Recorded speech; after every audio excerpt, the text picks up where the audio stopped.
Since TikTok is probably actually going to get banned this time, I wanted to talk about some of the very disturbing things that I noticed from today's congressional hearing with TikTok's CEO. And the reason that I think that TikTok is going to be banned is because for the first time in my entire adult life, I saw Congress, Democrats and Republicans, unanimously come together on something.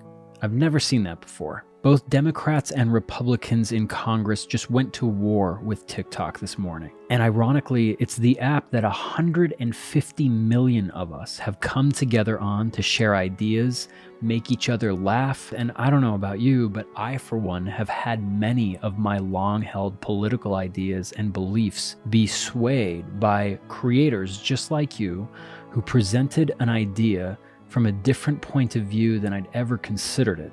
It's made me a more open person, and that's what's made this app so special. And somehow, our so-called representatives couldn't be in a bigger hurry to take that away from us. Our own elected officials today signaled something to all Americans, and it came through loud and clear. Even though we elected them, they don't represent any of us. They have used us to gain power, and now they want more of it. Because if the bill to ban TikTok passes, it's more than just TikTok that we are going to be losing. We'll lose virtually all freedom of speech, expression, and communication online as the government decides what is and isn't safe and appropriate to say on the web. And I never thought I would live to see the day that the American government begs the Chinese to censor Americans. That's a direct quote from somebody that commented on my live today while I was covering these hearings. And they say that it's a national security threat, that China is collecting the data of Americans. But I seem to remember someone else who's already doing that. The NSA, the CIA, and the FBI, and they're using that data to radicalize US citizens and incite violence right here on US soil. Our government is doing that already. I heard our government representatives today talking about the Chinese as if they're some big bad wolf that should be feared. But what have the Chinese done to American citizens to actually make us afraid of them? Have they killed tens of thousands of innocent civilians via drone strike over the last 20 years? Have they removed foreign dictators from power, plunging entire regions of the world into war? Or how about this? Have they built a military with the sole purpose of backing a fiat currency that has nothing backing it besides the power of the military that enforces it globally? Have the Chinese allowed food manufacturers to fill our food with poisonous chemicals and preservatives that are known to cause cancer? No, I'm pretty sure that it's the American government that has done and allowed all of those things that I just mentioned. The Chinese have and continue to do some shady shit, but nobody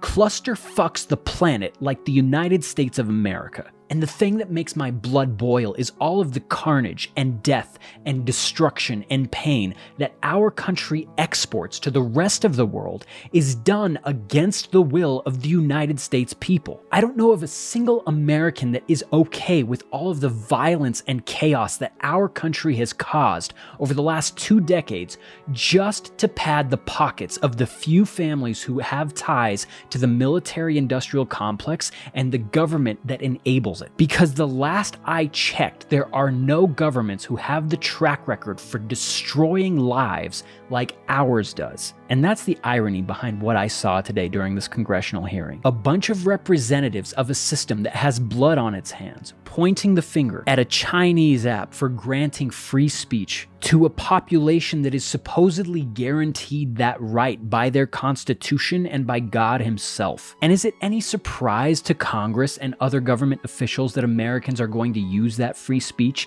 to criticize and question their government? It's literally in our DNA as a people to do that. The people that founded this country chose liberty and death over being told by a dictator how to live their lives. This is supposed to be America, the land of the free. And it sure feels like our government is trying to convince us that that's not the way it's supposed to be. It's crazy to me, but this is really uniting the American people. People left and right are starting to question their own politics.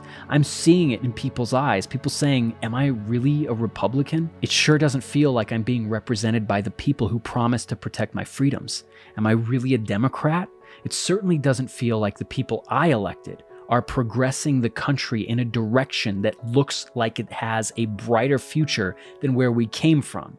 Collectively, we all agree we're heading into a corner that we don't want to be in, because this hearing has made it really clear who our elected officials serve. It's not us. It hasn't been for a long time, and the people in this hearing aren't qualified to ask the questions that they asked this morning.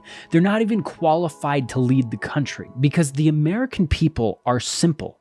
We just want to be left alone. We want to raise our families, make sure that they're safe, happy, and healthy, and we want that same thing for everyone else that wants to come here and build that kind of life. We don't want to ban apps. We don't want to stifle free speech. We certainly don't want to fund foreign wars or invade foreign countries the moment that oil is found. We want to be left alone. We want peace. We are craving a way to learn to respect each other again, and TikTok has given us that space. And the fact that Democrat and Republican leaders are so united in wanting to ban this app tells us all we need to know about who is responsible for things continually going from bad to worse in this country, regardless of what your political views are. So if this platform is banned, wouldn't it be something if we all considered a new party? A party that actually represented us as people? Wouldn't that be something?